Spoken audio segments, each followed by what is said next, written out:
This video is of USS Antietam CV-36. She was an Essex-class aircraft carrier in the U.S. Navy, and as you see here, unwrapping with an oiler and a destroyer. And I can't make out the oiler, but the destroyer is USS Fletcher DDE 445, the lead destroyer in the Fletcher class of destroyers. And this video is a longer version of a shorter video that was previously posted on the channel, which just focused on this first part of carrier operations in 1952 during the Korean War. And I think this is the fourth of four cruises that USS Antietam participated in the Korean War. She deployed to the Korean conflict and then stayed over there, completing four cruises and then returned home. And this longer version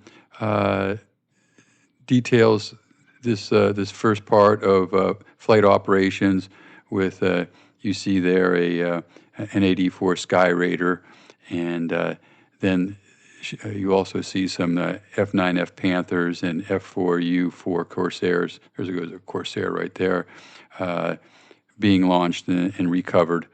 And then you'll see coming up here a really interesting shot or footage of an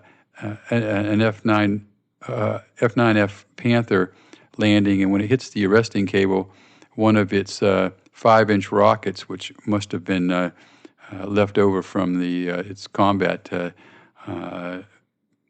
patrol, discharges or becomes dislodged, when it hits the arresting cable and comes flying out, skidding across the deck. And the flight deck crew doesn't seem too concerned about it. They just run out, pick it up. But I'm sure that had the potential of being very catastrophic there if that thing would have exploded. But then after these flight deck operations during the Korean War, the Antietam's going to move into Japan, and then San Francisco, and then transit the Panama Canal, where it's going to get its angled flight deck. And it was the first aircraft carrier to have an angled flight deck.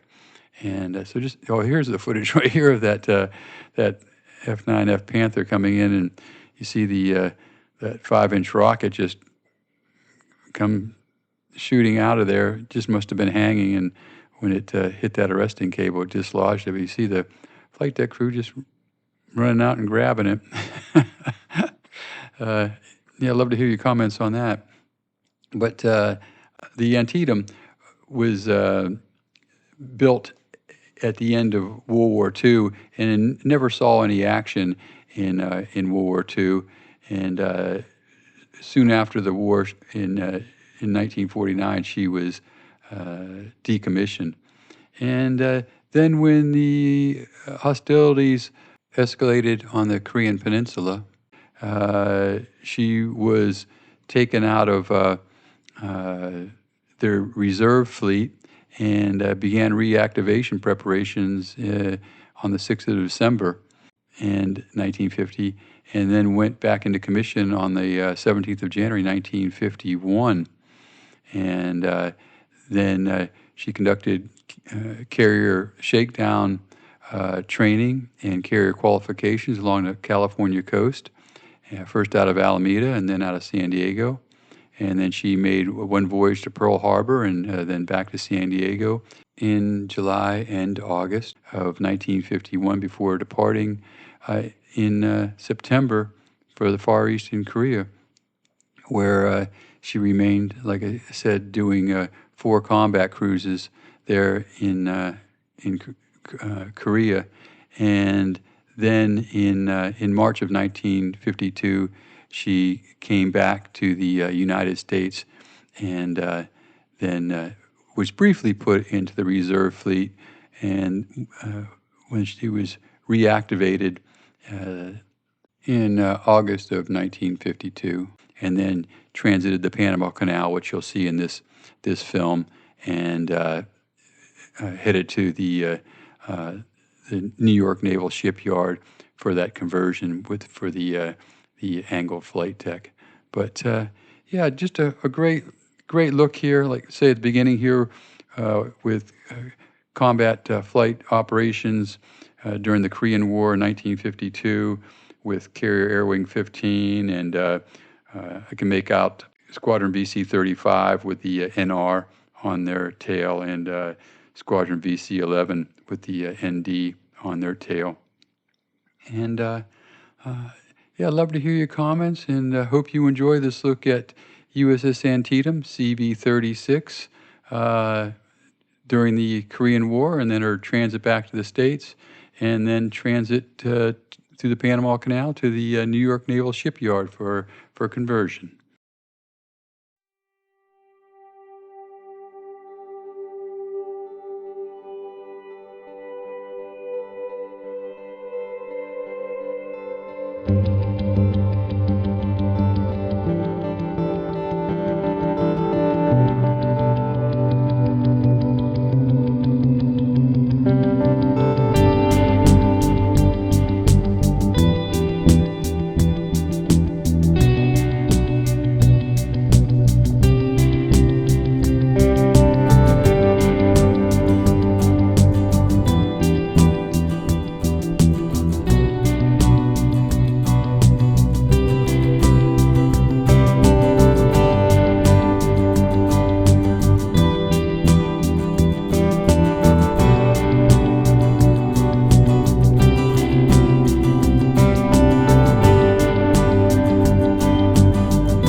I hope you enjoyed this bit of history. Try to upload military and patriotic videos to my site here, about every other day.